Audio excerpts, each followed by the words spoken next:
Hello friends, welcome back to my channel again. Code with me. So friends, in this session of cloud computing technology, we will be discussing about another interesting topic, that is cloud computing architecture. So friends, in this video, we will be discussing about the in-depth details of how the internal and external operation works and how the process go very smoothly with the client side and the server side. Okay, so friends, let's directly jump to the video. So friends, speaking about the cloud computing architecture. See, as we know that cloud computing technology is used for both small and large organizations to store the information in the cloud and access it from anywhere at any time using internet connection, which acts as a common medium that everyone knows. So friends, as you guys know that cloud computing is nothing but a process of providing the resource for a software project. It might be a software or a hardware implementation, depends upon the software project. Okay. And one more thing, you guys have to know that cloud computing architecture is nothing but a combination of service oriented and followed by event driven architecture. So if you want to know the extra clarity regarding this architecture of the cloud computing, friends, so friends, you can clearly see here the block diagram of this cloud computing architecture at the right side of the screen. So by looking at this block diagram, you can clearly see the client side and the server side. I mean the front end and the back end, in which the upper part client infrastructure is nothing but a complete client side. The below green side is called as server side, and middle internet, which act as an interface between client side and server side. Okay, so by looking at this block diagram, we can conclude that this cloud computing architecture is divided into two types, that is front end side, client side, and back end side or server side. So friends, speaking about the architecture of the cloud computing, as I said before, there are two types: front end side, and back end side. So friends, the front end side is used by the client. Okay, it contains only client interface and application. Assume friends, you go to an ATM. Okay, so when you go to the ATM, you can clearly see the image on the particular screen that please enter the card and proceed to the operation that you're looking for. It might be a cash withdrawal or a balance inquiry, whatever it may be.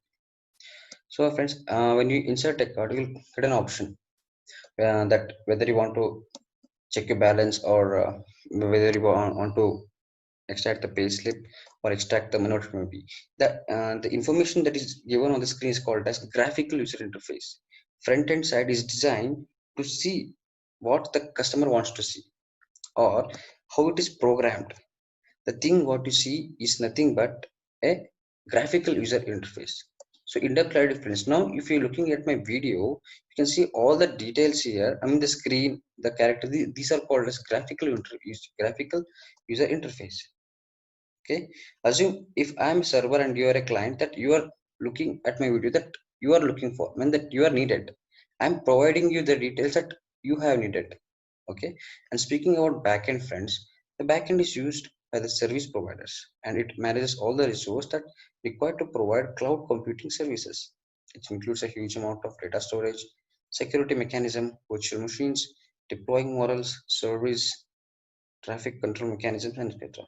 So friends, speaking about this back-end server side, it's nothing but they accept the input from the user and they process it and produce the output within a fraction of a second. Because since the cloud computing is a remote site server, so it produces the output faster than the end user. That is the main advantage of this cloud computing. Okay, friends. So speaking about the components of this cloud computer, which makes the cloud computer very faster.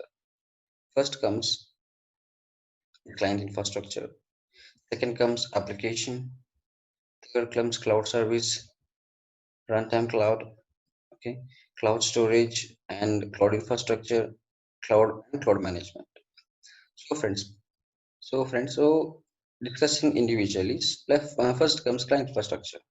So as I said before, client infrastructure, I mean the front end component only provides a graphical interface that we only display what the customer wants to see, or we have programmed what the customer wanted to see.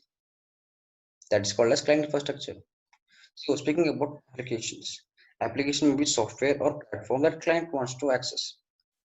Assume friends that the client wants to access the cloud storage, that we provide the AWS, that is called as application, that you provide a software or might a hardware that clients want to access it.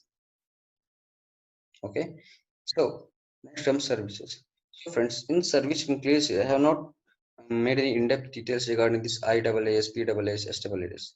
So IaaS is shortly called for infrastructure as a service and platform as a service and software as a service. Since because friends, I have made a separate video for this cloud services. So I request you kindly please go back to my playlist and check this cloud services, because if I had this video may take very lengthy time. For that reason, I make a separate video of this cloud services. So I request you kindly please watch the video. So next comes runtime cloud. In this phase of this cloud computing, friends, all the execution and uh, the processing thing take place. And next but not least, cloud storage. Cloud storage is nothing but process of accepting all the process that is taken during the process era. If customers inputted something, and the data will be stored for further use also. That is called as cloud storage. Next, one is infrastructure. See friends, infrastructure means, as soon as you come in the mind, it's a process of providing the requirements, which might be a software or hardware, like hosting website and hosting application, or a network help, or a server storage, network devices, virtualization softwares, and other it may be. Infrastructure is nothing but a process of providing software and hardware requirements. So last but not least, management. Difference in management is nothing but it's a process of taking care of all the components that is present inside the architecture of this cloud computing. So it's the only thing that taken place by the management. Okay, friends. And last but not least, security. Security is undertaken by components like a password, a fingerprint, a pattern, or a brick. Okay. So friends, this comes to the end of the video. So friends, before directly exiting the video, so if you have any doubts regarding this architecture of the cloud computing, I request you to kindly please pin down your doubts in the comment section, and I'll definitely reply back. And if you're new to this channel, please subscribe. And if you like this video, give a thumbs up and please share. And if you like this comment, please let me know how was the video. Thank you very much, friend. Have a nice day. Keep loving all you. Bye.